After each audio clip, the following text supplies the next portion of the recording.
नमस्कार मित्रांनो, स्वागत आहे तुमचं स्वप्नील भाऊ काळे ऑफिशियल या आपल्या यूट्यूब चॅनलवरती. आणि तर आज आपण गणपती बाप्पाच्या डेकोरेशनबद्दल व्हिडिओ बनवत आहोत.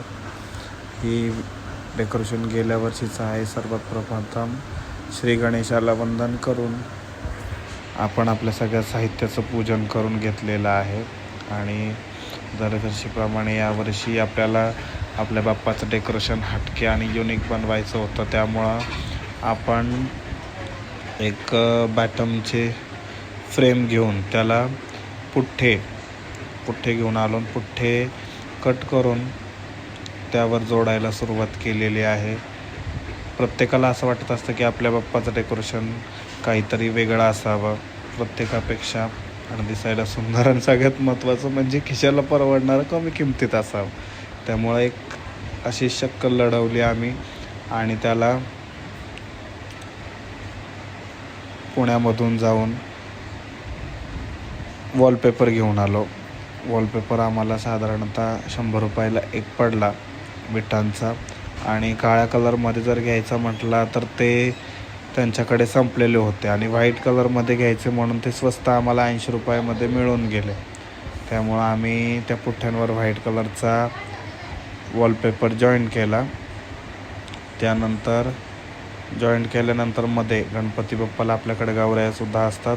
त्यामुळे गणपती बाप्पाला ठेवण्यासाठी स्टूल केला. त्यानंतर पुठ्ठ्याचे पिलर बनवून घेतलेत आपण.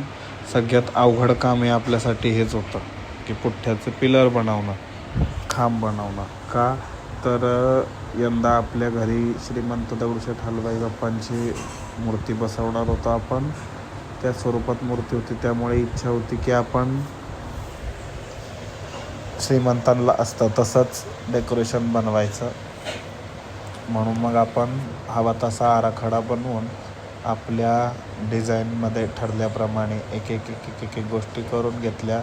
आणि प्रत्येक तुकडे आपल्या फेमिबॉन्डने फेमिक्विक फ्लेक्स चिटकवायच्या फेमिक्विकने जोडत गेलो. तब्बल दरवर्षी आपण 8 दिवस आधी डेकोरेशनला सुरुवात करत असतो. रोज थोडं करून आपण हे बनवत असतो. आज आपला चारी खांब आणि कळसाचं थोडंसं काम झालेलं आहे. त्यानंतर बारीक डिझाईन कापून आपण त्या कळसावर जॉईंट केलेले आहे. त्यानंतर त्यावर आपल्याला डिझाईन काढायची होती. त्यामुळे एक सुतळीने घेऊन साऊथ इंडियन पद्धतीचा आपल्याला कळस बनवायचा होता. त्यामुळे आपण साऊथ इंडियन पद्धतीने दिसण्यासाठी त्याच्यावर तो सुतळीची डिझाईन चिटकवली, जेणेकरून आपण बघू शकतो किती सुंदर पद्धतीत ते दिसतंय. त्यानंतर आपल्याला कळसाच्या मधोमध लावण्यासाठी कीर्तिमुख बनवायचं होतं. तर कीर्तिमुख बनवण्यासाठी आपल्याला कीर्तिमुख हे प्रॉपर 3D पद्धतीत बनवायचं होतं, जेणेकरून ते दिसायलाही कोरीव व सुंदर दिसेल. त्यासाठी आपण कीर्तिमुखासाठी लागणारे सर्व काप एकत्र करून घेतले. सगळे जे कटआउट्स होते ते एकावर एक योग्य पद्धतीमध्ये जोडून आपण ते पूर्ण करून घेतलं. त्यानंतर ते कीर्तिमुख त्या कळसावर चिटकवलं आणि बघू शकता आपण की किती चांगला आणि सुंदर कोरीव असा आपला कळस दिसतोय. त्यानंतर जी डिटेलिंग राहिली होती, डिटेलिंगमध्ये ज्या आपण डिझाईन नाजूक डिझाईन सिलेक्ट केल्या होत्या, त्या डिझाईन आपण त्याच्यावर आखून घेतल्या. आणि मोठा कळस झाल्यानंतर छोटे कळस करायचे होते, म्हणून त्या कळसांच्या जागी आपण गेल्या वर्षीचे दिवाळीची बोळके आपण ज्याला म्हणतो, म्हणजे छोटे मडके, ते ठेवले होते कळस म्हणून आपण ते जॉईंट केले. त्यानंतर आपल्या डेकोरेशनच्या पेस्टिंगचं आणि डिझाईनचं काम लगभग पूर्ण झालं आहे. आणि बघता आपलं तेही काम झालं. आपण बघू शकता इथं आपण आहे ना की ग्लूगनने डिझाईन काढली आहे. कारण का ग्लूगनच्या डिझाईनने ती लवकरसुद्धा होतं आणि ते दिसायला खूप सुंदर दिसतंय.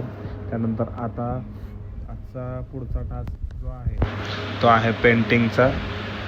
आणि तुम्हाला म्हटल्याप्रमाणे त्या ब्लॅक कलरच्या शीट संपल्या होत्या, त्यामुळे आपण इथे ॲक्रेलिक स्प्रेचा वापर केला आहे आणि तो देताना त्या विटांच्या बरोबर चारी बाजूनी चौकोनी सोडल्या का, तर त्यामुळे आपल्या वॉलपेपरला खूप सुंदर म्हणजे प्रॉपर दगडांसारखा दगडी लुक आलेला आहे.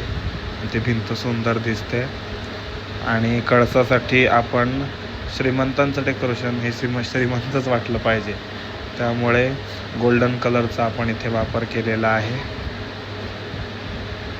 हा पण गोल्डन ॲक्रेलिकच पेंट आपण वापरलेला आहे, जेणेकरून लाईट सोडल्यावर हे पूर्णतः चमकलं पाहिजे अशा पद्धतीने.